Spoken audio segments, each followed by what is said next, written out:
Monitor now invites you to Meet the Press, America's press conference of the year, winner of every major award in its field. Today's guest on Meet the Press will be Sergeant Shriver, Director of the Peace Corps.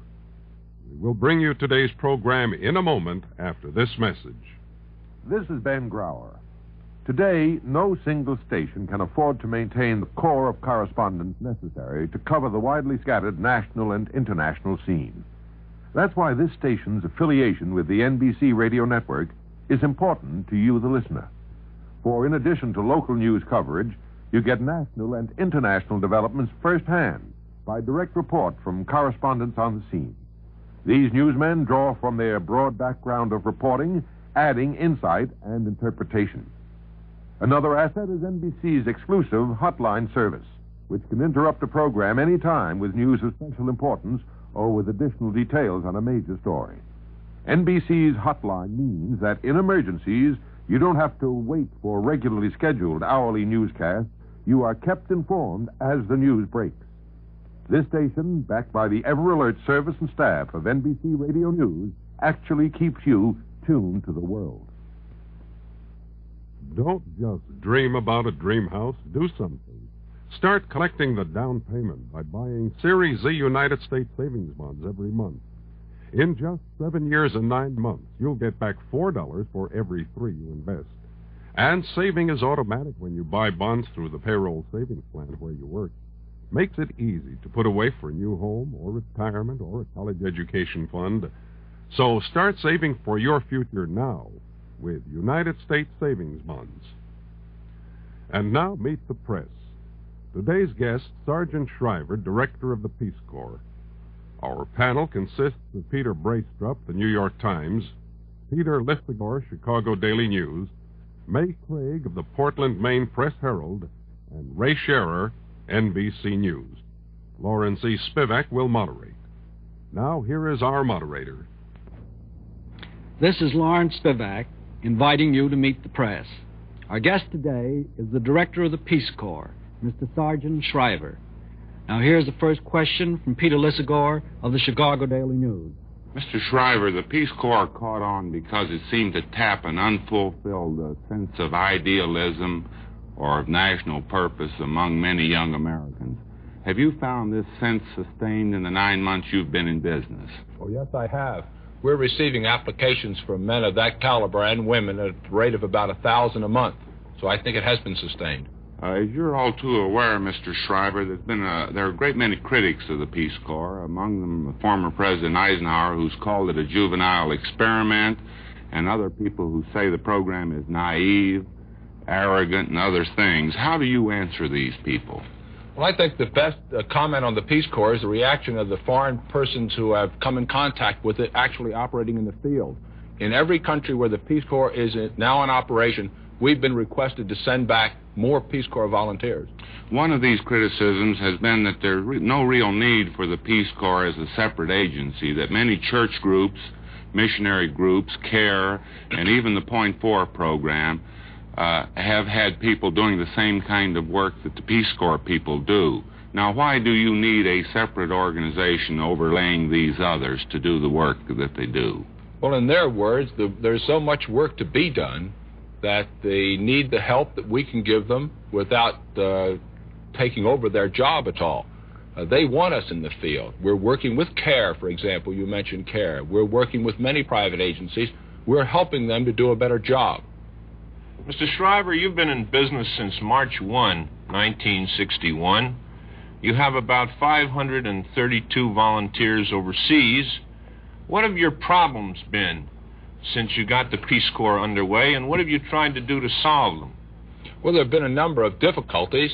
One was making sure that we could select people intelligently, that we would get the best kind of people. Another was to train them properly.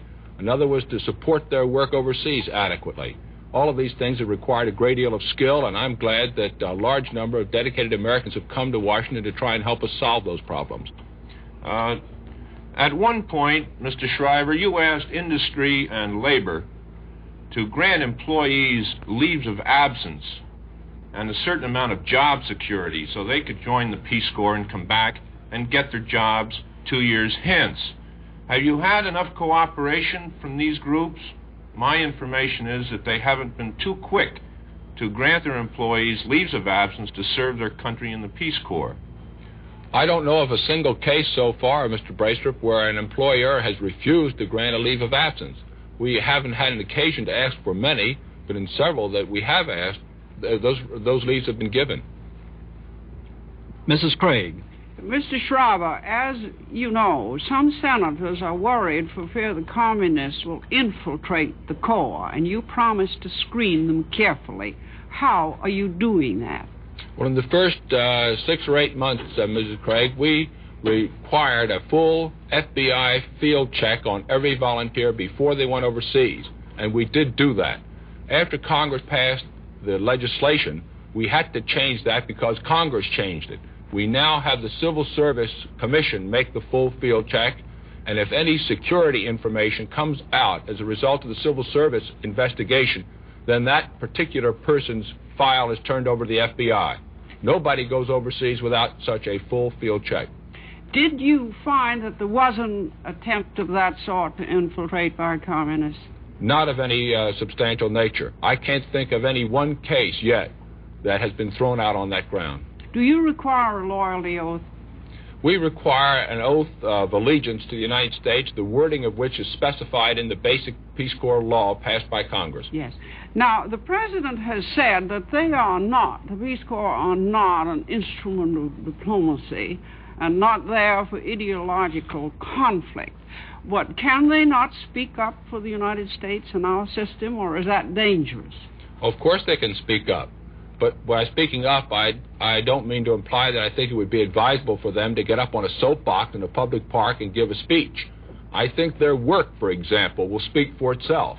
The example, the kind of people they are, the kind of dedication they've got, that will speak a great deal. And they themselves, of course, in their social context, should speak and speak their minds, and, of course, they will speak for the United States. I believe the Senate wanted them trained in communist tactics and strategies and doctrine. Do you do that satisfactorily, do you think?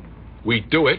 I'm not sure that we do anything with complete satisfaction, but we do it, and we were doing it, I might point out, Mrs. Craig, before the Senate spoke its mind on the subject. I agree with that policy. Mr. Sheriff.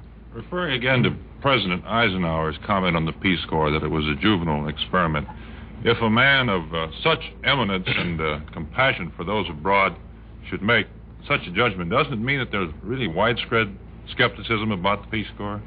I think there was widespread skepticism about the Peace Corps at its beginning. I think, however, that skepticism is beginning to diminish as the people of our country see the Peace Corps in actual operation. First place, the average age of Peace Corps volunteers is 24 years of age.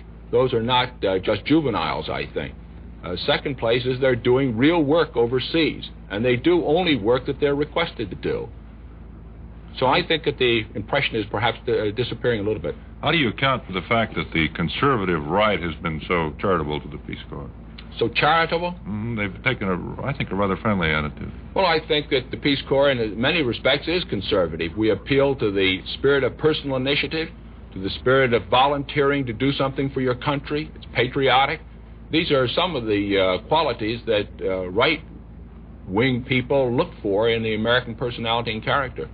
Having been out in the field and talked to some of the Peace Corps men, seen them in action, you come away with a feeling that the job they have to do is so immense that there is what I think you call a potential for frustration. How do you keep them geared to the fact that they're really not going to change the world overnight? Well, this starts when they first volunteer. It goes on during the training program. We try to make it clear that they can't change the world overnight.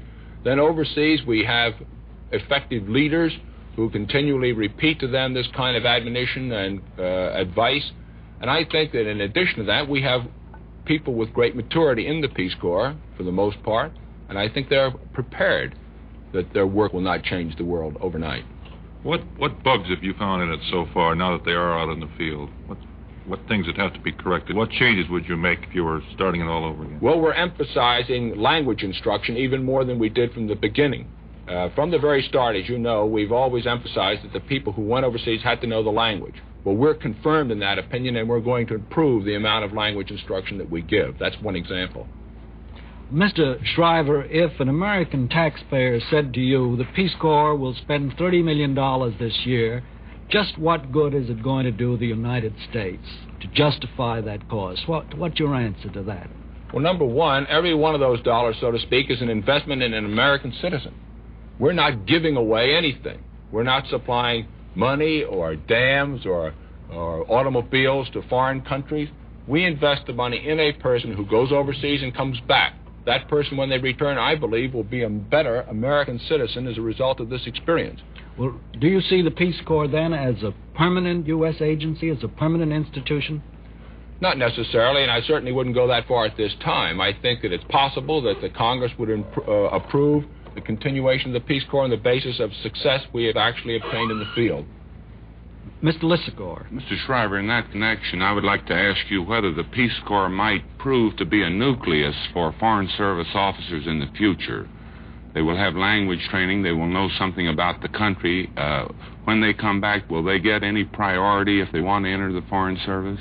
We haven't asked for any priority on their behalf, but I agree with the statement you made that they would supply a pool of persons who would be well qualified to go into the Foreign Service and to other activities of the government. I assume, Mr. Shriver, that the communist propagandists in most of the countries in which the Peace Corpsmen serve are doing their best to discredit the Peace Corps. When we were in South America recently with the President, there was indications that that is happening. What do you do to counter that? I think the job that our people do is the best counter attack against that kind of propaganda. As long as the communists can only talk against the Peace Corps but can't do anything against it, I think we'll be getting along all right. I'd like to ask you another question. President Kennedy, in setting up the Peace Corps, said that the people would live under the same conditions as the natives of the country they're serving. They would eat the same things, have pretty much the same lodgings and so on. Now, we've had reports that some of the Peace Corpsmen live far better than the natives. In fact, some of them live pretty well. Now, what has happened? Have you changed your view about how the Peace Corps should live in the villages? No, we haven't changed our view, but it wasn't quite the way you described it, I think, Mr. Lissagore. We always said that the Peace Corps people would live as closely as they could to their counterparts, which means that an American teacher going overseas would live like a Nigerian teacher. Now, in some countries, teachers live pretty well. They're perhaps more highly regarded even than they are in our own country. So we try to live as closely as we can to the kind of people with whom we're working, and we are doing that. Mr. Braystrup.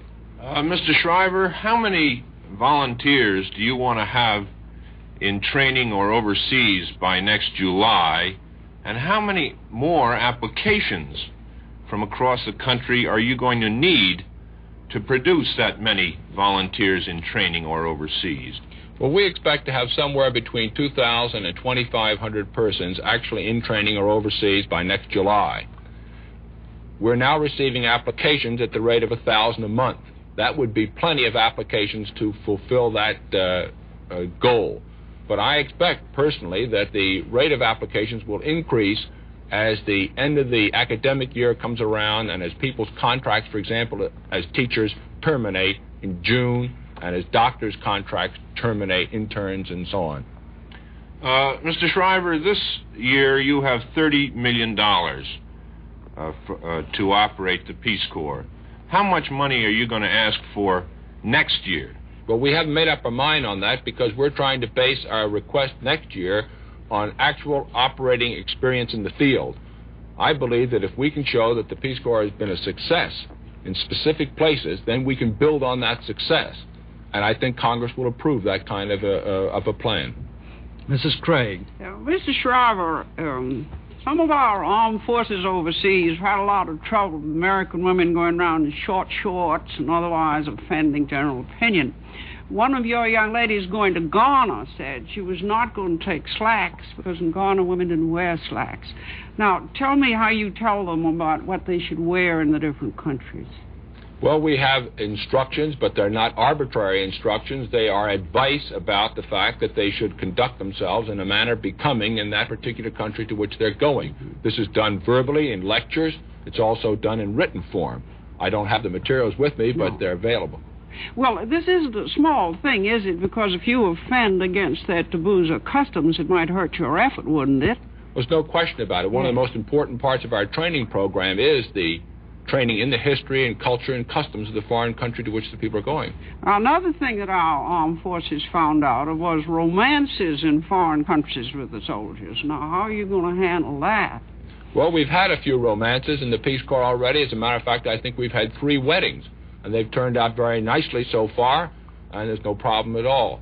I do not mean romance within the Corps. I meant romance within the people of the countries to which they sent. Well, I guess that's one of those problems that we'll face when we come to it. We haven't reached that point yet.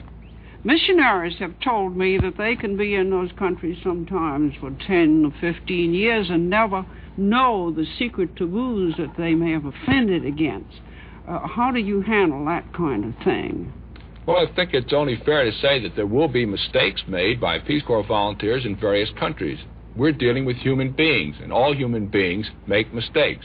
And they're going to make mistakes in some of these foreign countries. That's one of the things we have to be prepared to face. But the fact that some mistakes can be made shouldn't deter the missionaries from going. Thank God it hasn't. They've all gone, and I don't think it should deter us.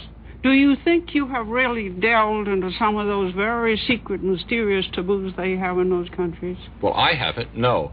But the instructors who teach the Peace Corps volunteers have. They're all people in every case who are very well acquainted with the foreign countries about which they're teaching. Mr. Shriver. Mr. Shriver, what makes the ideal Peace Corps volunteer, if there is such a thing? What kind of background gives you the best people? I think the first quality that we look for are those nebulous qualities of character, adaptability, perseverance, dedication, those kinds of things. And we look for them by seeing whether a person in this country, in his own home community, has those kinds of characteristics. Has he worked or has she worked for other people in boys' club work, in the YMCA, in Boy Scout work, in any kind of settlement work? Have they shown specific interest in other people? And do their colleagues and do their people for whom they work give them a good recommendation? A British official in Africa told me recently that the average American makes the best ambassador. Do you subscribe to that? Well, maybe I'll be able to answer that question better a couple of years from now when we've had more average Americans overseas, but I think it's a very good chance that it's true. What about the misconception that you run into about the Peace Corps? The people say that you send college men overseas to dig ditches, and on the other hand, people say that you send them overseas without any training. What are you doing about these misconceptions? Well, this program is one way of trying to eliminate some of those misconceptions. We also are beginning to get out more specific information about Peace Corps programs and what kind of work they actually do. But I think it takes a long time to educate the entire country about the specifics of a program new like the Peace Corps one is. Enough units are now out on the field, I should think, for you to make a judgment, as your brother-in-law would say, about what job the Peace Corps can do best. You've got them teaching, laying out roads, working on any number of things. What do you think they're really best suited for, and based on what you've seen so far? Well, I think teaching is an obvious case. Agriculture is another one. Anything to do with public health or sanitation, home economics, those are all good areas. And then in the general area of the skilled crafts like auto mechanics, carpenters, masons, plumbers, and so on, people like that are needed greatly overseas, and we actually have not sent many people of that caliber over to jobs abroad. Well, now, you mentioned agriculture. In view of the great reservoir of agricultural skills in the United States, the number of men who and women who've graduated from ag colleges and the 4-H'ers and future farmers, why have you had so much trouble inducing this type of person to volunteer for the Peace Corps? Well, we haven't had a great deal of trouble in getting them to volunteer once they know what our program is, but we have had difficulty in reaching them with the accurate information. Now that the 4-H Club Foundation, for example, is working with us, we have a cooperative arrangement with them, I'm confident that we will begin to get more volunteers of that kind into the Peace Corps. Our first program along that line is in Brazil in South America, and 50 people are starting training next week here in Washington at the 4-H Club Foundation headquarters. Do you still need them most, agricultural skills? Yes. Mr. Shriver, I wish you'd make clear one thing. It's a question I've been asked many times. Why the Peace Corps at all? You've got thousands of missionaries who are spending, I think maybe close to $200 million, who are doing work of this nature all over the world. What is the Peace Corps doing that the missionaries aren't doing? Well, I wouldn't say we were doing anything that they're not doing, but we are helping them and helping others like them to do the job better. I think any missionary you would talk to would tell you that there's plenty of work that they are not yet able to do. We're moving into that field to help out, to supplement the kind of work they've been doing. Mr. Lissagore. Mr. Shriver, one fear at the outset, you've touched on this point, but I'd like to hear you elaborate on it. One fear at the outset was that the Peace Corps would attract rich young men and women who could afford to spend 2 years at it and polish up their languages and get a few kicks abroad. How's your experience been along that line? Well, so far I think it's been pretty good. About 15% of the total people in the Peace Corps overseas today are not college graduates. So they're not just rich kids who have been to college and are now taking a post-college educational experience. Some of our best people are truck drivers, for example. One of the leaders in our group in Columbia is a fellow who never graduated from high school, but who was a truck driver in Chicago, and he has been elected a leader by the Peace Corps volunteers. He has the basic qualities. So I'd say so far it's been going pretty good. One of your first projects, if I'm not mistaken, was in Ghana, and you've had teachers there for quite some time now. Ghana has, as you know, a political orientation which we're a little bit suspicious of. Have they had any bad experiences in Ghana as a result of Ghana's national policies and leaning leftward and playing footsie with the communists? No, we've had no bad experiences in Ghana whatsoever. In fact, the experiences have all been excellent in Ghana. Now, apart from the young lady who wrote the postcard from Nigeria, have you had any bad experiences generally in the Peace Corps in these countries? No, and with respect to the situation in Nigeria, I think it's significant that after that postcard was written and all the uproar about it, the Nigerian government asked us to send a second contingent to Nigeria and a third contingent. The second contingent arrived out there on the 28th of November. The third contingent is going to arrive out there next week. And the Governor General of Nigeria issued a public statement welcoming the second group and saying that he approved of the Peace Corps completely. Mr. Braestrup. You now have some 500 people overseas. How big do you think the Peace Corps will have to get before it really has a significant impact on the countries to which it has been assigned? I think that that's an impossible question to answer at this time in terms of numbers. I will say that in Colombia and South America, it seems to be having a significant effect already. The president of Colombia asked us to double the number of people down there because he said that the arrival of the Peace Corps volunteers had energized a great deal of activity in Colombia. So I don't think you can measure the success of the Peace Corps just in terms of the numbers of people we send. After all, there are very few people have started many great movements around the world. Missionary movements, for example, that were mentioned a minute ago, have never enlisted millions of people, but they have been quite effective. How big a Peace Corps are you going to ask for next year? Well, as I said, I'm not certain yet. It will depend on the experience that we get over the next few months. But I should think that if we are very successful with 2,300 people overseas, the Congress would probably would like to increase the size of a successful program. Mrs. Craig. Mr. Shriver, the president did say that the Peace Corps would live alongside the people of the country eating the same food. Now, there's strange and horrible diseases over there, as we found during the war there. And congressmen are upset because we are going to take care of them if they get anything bad like that. Now, how do you justify such a temporary 2-year service with possible lifelong care afterwards? Well, in the first place, I don't think there will be many cases of lifelong care afterward. We had the United States Public Health Service make a survey on this specific point for us. In addition to that, they go into each country in advance of the Peace Corps to determine what the medical problems, if any, that exist in that country. In the third place, we send a doctor, a United States Public Health Service doctor, to nearly every country where the Peace Corps goes. These people work, incidentally, in local facilities, medical facilities. So we've taken steps which minimize the dangers that you're worried about. And so far, we've had pretty good success. They eat the same food and drink the water. How are you going to prevent this? Well, they don't drink the same water. For example, they boil water in countries where that's necessary. They take precautions which are given to them, recommended to them by the United States Public Health Service. Are you trying to send doctors and nurses from here? Yes, we've already sent doctors and nurses. We've sent, for example, 16 nurses to Malaya, not to take care of the Peace Corps, but to work in the Malayan medical facilities. We have about 2 more minutes. Mr. Shriver. Mr. Shriver, you have great enthusiasm. I think you've shown that today. I'm wondering, is there any danger you may oversell this program? What about countries that want more volunteers and will ever be able to send them? Well, we make it clear right from the beginning that we never will be able to meet the demand.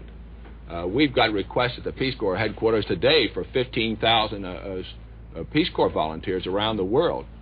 We've only sent 500. Many countries know that they never will be able to get all of their requests filled. What's happened to the young lady who wrote the postcard? She's working at the Peace Corps headquarters and doing a very good job. Do you feel that somebody in Nigeria was out to get the Peace Corps when that incident was over? No, I think the postal card was misinterpreted, but I don't say that anybody was out to get the Peace Corps.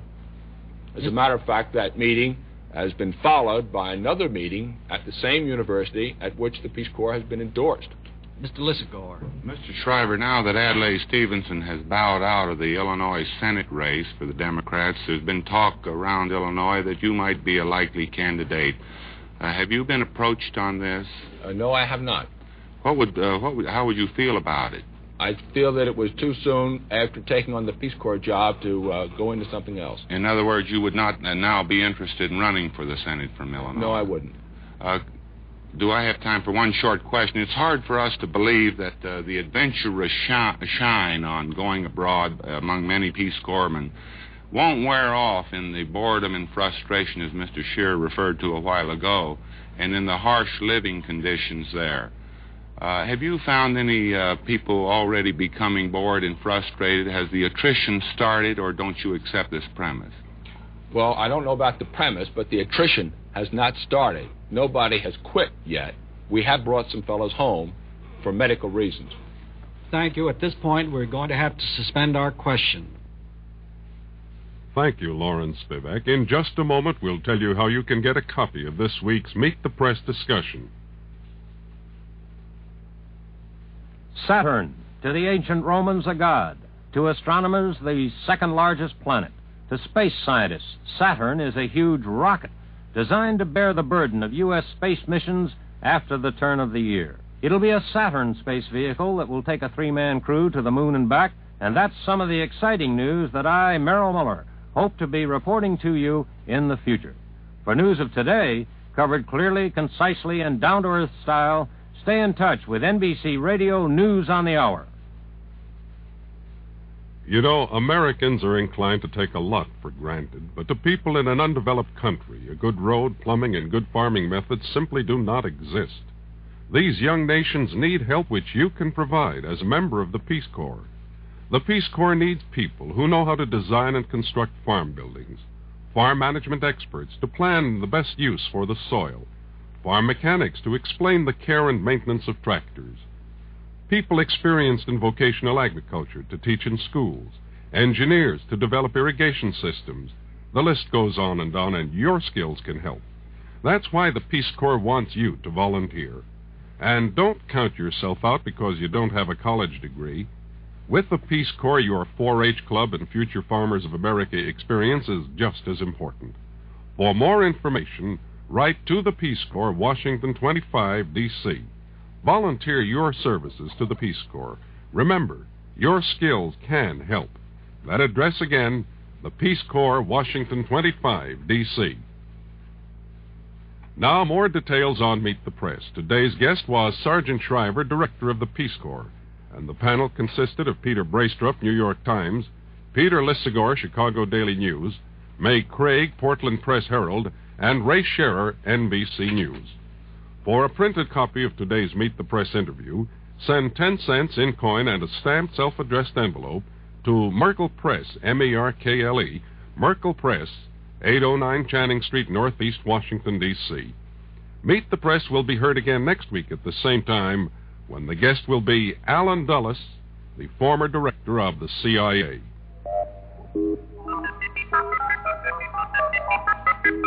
This is NBC, the night before Christmas.